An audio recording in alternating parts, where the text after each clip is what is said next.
छत्रपती संभाजीनगरमध्ये आम्हाला असं कळतंय एका नेत्याच्या ड्रायव्हरच्या नावाली 150 कोटी रुपयाची जमीन एका घराण्याने त्या ठिकाणी दान करून टाकली।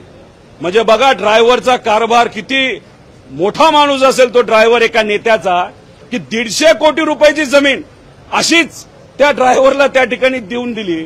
त्याच्याच बरोबर छत्रपती संभाजीनगरमध्ये एमआयडीसी मध्ये सुद्धा 5 एकर भूखंड जो होता तो परिवारातल्या काही लोकांना मिळावा यासाठी नेत्यांनी प्रयत्न केला आणि तो मिळाला सुद्धा।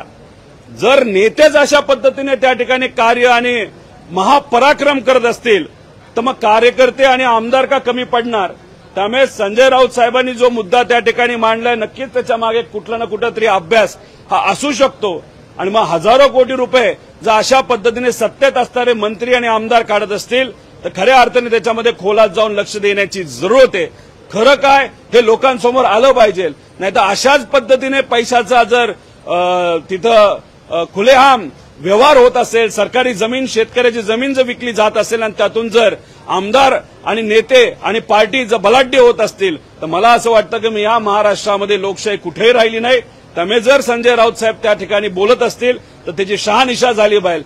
खरं काय हे लोकांपुढे त्या ठिकाणी येणं फार महत्वाचं असं माझ्यासारख्याला वाटतं। त्यांना कुठेही अधिकार नाहीये डीपीडीसीचा फंड हा फक्त सत्तेत असणाऱ्या आमदाराला द्यायचा।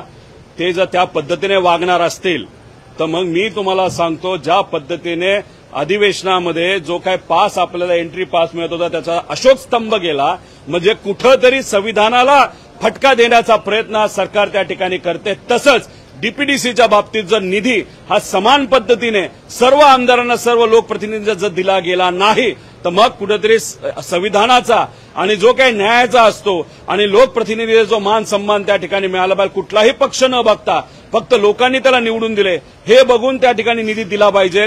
हे जर त्या ठिकाणी पाळलं गेलं नाही तर हे सरकार संविधानाच्या विरोधात आहे असं आमच्या सगळ्यांचं त्या ठिकाणी मत असेल। त्यामुळे कृपा करून या सरकारला विनंती करतो, सर्व पालकमंत्र्यांना विनंती करतो की जो आमदार तिथून निवडून आला तो सत्तेतला असू का नसू समान निधी हा मिळालाच पाहिजे। आणि हीच जी मनमानी आहे पालकमंत्र्यांची ही तशीच चालू राहावी म्हणून आतापर्यंत कुठेही त्या ठिकाणी लोकल बॉडी इलेक्शन झालेलं नाही। शहरात पण आणि ग्रामीण भागामध्ये सुद्धा ह्यांची मनमानी चालावी, पालकमंत्र्यांची मनमानी चालावी म्हणून हे जिल्हा परिषद आणि महानगरपालिका नगरपालिकेचे इलेक्शन होऊन देत नाही। आणि ज्या पद्धतीने मुख्यमंत्री आणि हे जे मोठे मंत्री वागतात तसंच पालकमंत्र्यांना असं वाटतं की त्या जिल्ह्याचे ते मुख्यमंत्री झालेत आणि मनाला वाटेल तसं जो कारभार करत असतील तर हा योग्य ठरणार नाही। त्यामुळे या बाबतीत लोकांना सुद्धा कुठे ना कुठेतरी आम्हाला सगळ्यांना सांगायला लागेल काय पद्धतीने हे सरकार हे एकेखोर पद्धतीने चालू आहे।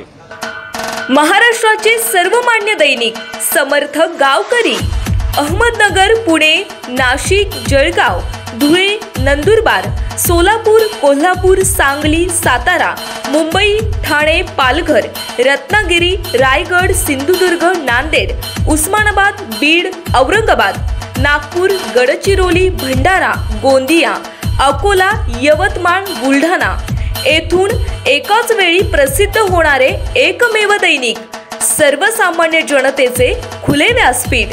संपादक आहेत विश्वासराव आरोटे। मोबाईल नंबर आहे 94 23 38 85 08। दुसरा मोबाईल नंबर 94 23 46 72 72। तिसरा मोबाईल नंबर 75 88 15 0001। वेबसाईट आहे sgavkari.com। मेल आयडी आहे aklgavkari@gmail.com।